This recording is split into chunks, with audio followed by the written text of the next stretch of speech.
All right. Well, let's get ourselves started on the next section, 12.5. We're going to continue to talk about volumes, which means we're going to continue to talk about measures of enclosed spaces. All right, so again, just a quick reminder. Remember, we're going to be measuring three-dimensional space values. All right, and we're going to be looking at two new shapes, pyramid and cone. Now, we've talked surface areas of pyramids and cones, so you guys already know what a pyramid is, you know what a cone is, but now we're just going to be calculating the volumes. And the two theorems that go along with the formulas are going to be, for the volume of a pyramid, 1/3 times the base times the height, where B represents the area of the base, and H, which again is always perpendicular height to the base. All right, just keep in mind the difference between H and L. H is perpendicular height, L is slant height. Okay, and then the theorem 12.10 giving us the formula for the volume of a cone, which is really starts off being exactly the same, 1/3 times the base times the height. But because we're talking about a cone, that by definition a cone has a circular base, we could then adjust it if you want to 1/3 pi r squared, because that would be the area of the circle, multiplied by the h, the perpendicular height. Okay, so make sure you get those 2 or 3, depending on how you want to count them, formulas down in your notebook. Okay, all right. And then let's move on to some examples. If I were to give you this cone and ask you for its volume, all right, the formula for the volume of this cone then could be 1/3 times pi r squared times h. So we only need two values. We need the radius of the base and the height, perpendicular height, of the cone. And you can see both of those clearly in the picture. The radius of the base is 4, so you can replace r with 4. And you can see the perpendicular height of the cone being 6. Right? And that's all there is to it. So what we'd have then is 1/3 times 16 pi times 6. And if I'm doing that math okay in my head, the exact answer then would be 32 pi cubic centimeters. Or for those of you guys who want the approximate version using your calculator, 32 multiplied by pi is about 100.5. But either way, cubic centimeters. So that's a fairly easy one because the radius and the height are right in front of us. No worries. Now this next example is going to be a little bit harder. It's still a cone. So the volume of the cone is still 1/3 times pi r squared, the area of the circle, multiplied by the height. All right, and again, the radius of the circle is obvious. It's written directly on the picture. The radius of the base is 13. So no problem there. But here comes the issue. We don't know the height. All right, we're not given the height directly on the picture. All right, so if I highlight it in red, just so it sticks out a little bit, we're not given that value. We're not given that value.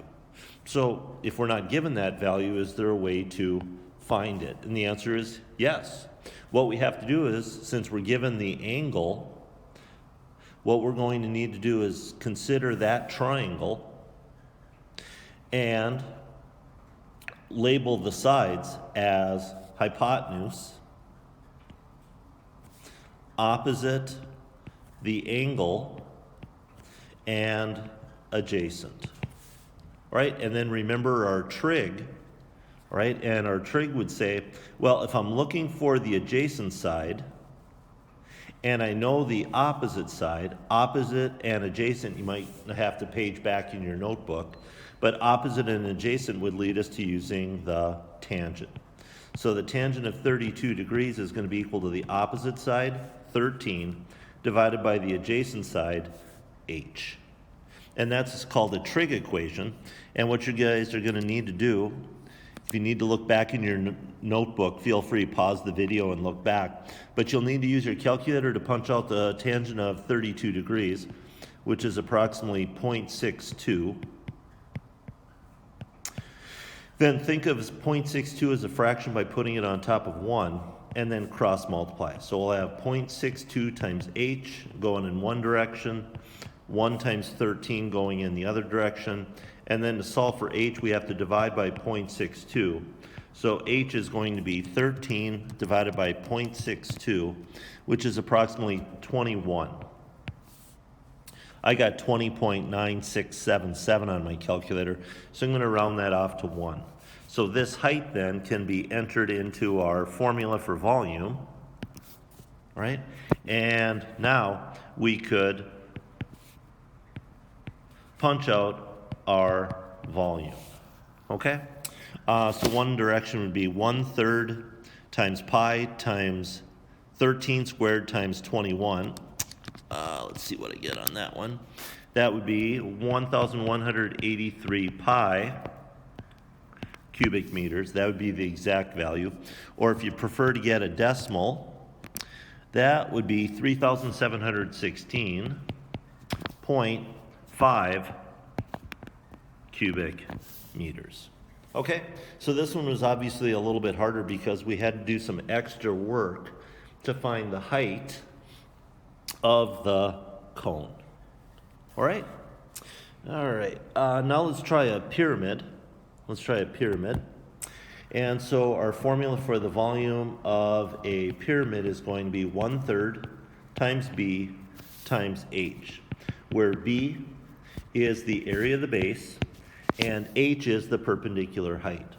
I hope you guys can clearly see the perpendicular height from the picture. Okay, that's given to us as 4. You can see the 90-degree angle there. And then the base of this shape is a rectangle. All right? And we know how to calculate the area of a rectangle. The area of a rectangle is length multiplied by width. So we're going to have 1/3 times 5 times 3 times 4. Okay, and then we just have to do the math, and this one turns out really nice. Turns out to be exactly 20, and then our units are going to be cubic inches. All right, so there's a couple of what I hope are a little bit easier ones. And then we're going to have a couple that are just a little bit harder. First, some problems where we have combinations of shapes. All right, so here's a shape. It kind of looks like an artillery shell of some sort. And it's a shape that's made up of two parts. It's made up of a cone, and it's made up of a cylinder. So it's putting those two shapes together. So when we calculate the total volume, what we're going to do is take the volume of the cone and add to the volume of the cylinder. So we're just going to be finding two volumes individually and adding them together. So we'll take the volume of a cone, which is the brand new one for us today. So that's going to be 1/3 times pi times r squared times h. All right? And then add that to the to the volume of a cylinder, which you'll remember from the previous section is pi r squared times h. And there's only one value in the whole problem that we don't know. All right? For the cylinder, we know the radius of the end, and we know the height of the cylinder. So we're all good there. Pi times 2 squared times 5. The problem comes in the cone, because in the cone, we have 1/3 times the area of the base, so that's the pi times 2 squared. What we're missing, though, is the height of the cone. The 7 that's indicated on the picture isn't the height, it's actually the slant height. All right, and what we need is the perpendicular height. All right, and I'm going to temporarily call that h. So what we do is we complete the triangle between those two, and let me draw it off to the side. So if I complete the triangle, that distance is 2. That's the radius of the circle.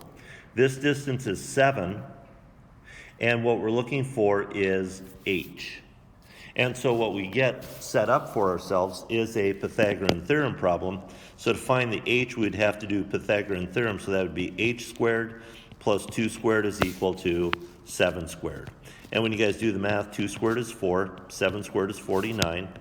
Move plus 4 to the other side by subtraction, and then take the square root of both sides. H is going to be equal to approximately, doesn't turn out exact, but approximately the square root of 45 is about 6.7. Okay, so I can take that value for H and put it into my formula, and now I'm all set to go. I have all the values I need. So let me use my calculator on this one. Instead of trying to give you the exact value, I'll give you the approximate value on this one. So I'm going to have 1/3 times pi times 2 squared times 6.7. So that first volume for the cone is approximately 28.1. The second is pi times 2 squared times 5. So that's 62.8. And when I add those two fellows together, I get 90.9, and we'd be measuring in cubic inches. So the total volume would be approximately 90.9 cubic inches. All right, so that's a volume problem where we're putting two known shapes together to form something new. Okay, and then our last problem is going to be a removal. All right, so here the idea is we start with this cube. You notice that all of the sides are the same, 6, 6, 6. So all of the sides are the same. And then what we do is we take a drill bit, it's called a step bit. It's kind of in the shape of a, it's kind of hard to explain, but it is actually kind of in the shape of a cone. And we drill out this cone. And so what we're going to be doing, guys, is we're going to be removing the volume for this cone in the middle. And what we're going to be asked to do is find the volume of what's left. What we called in the previous section the net volume. And I was trying to joke around with you a little bit, if you remember. We want to take the volume of the whole, meaning the entire part, the entire shape, and then subtract away the volume of the whole, the part that we're removing. All right, so in this case, to find that net volume, we'd need the entire shape, the big shape, and this is just a cube. So it's going to be the area of one of the bases. As an example, if I choose to use the right-hand side, I'll just shade it in red just so your eye can go to it. Okay. Of course, that's just a square, so that's going to be one of the sides squared, and then multiply by the distance between the sides, which would be 6. So the volume of the whole is going to be 6 squared times 6. Then what we're subtracting away is the volume of a cylinder, which is going to be 1/3. And I'm just going to move my picture over so I have enough room here. 1/3 times pi times r squared times h. Can you tell from the picture what the radius of the cone is? Yep, that's the number at the top. That's going to be the 2. And then can you tell the perpendicular height? Yeah, it's kind of stuck in the middle here, but the height of that would be 6. All right, so we have the volume of the large entire shape, and then we're going to subtract away the volume of the cone hole that we make in this fella. Okay, so 6 squared times 6 is going to get us, let's see, that's 216? Yeah, so that's 216. And then since the first term doesn't have a pi, I'm going to calculator this one for you. So I'm going to take 1/3 times pi times 2 squared times 6. And if I punched okay, I hope I did, I ended up at about 25.1. Right, about 25.1. And then when I do the subtraction, 216 minus 25.1, what I'd get then is approximately 190.9 cubic millimeters. So the net volume, meaning the volume of what's left after we drill out that cone and toss it in the garbage, would be approximately 190.9 cubic millimeters. Okay, so that's the end of section 5. So you should be able to shut this video off and then open up your book and go ahead and get started on the assignment problems. Like always, let me know if you're having any problems or troubles. Otherwise, have a good time, and I hope you're enjoying yourself. See you soon.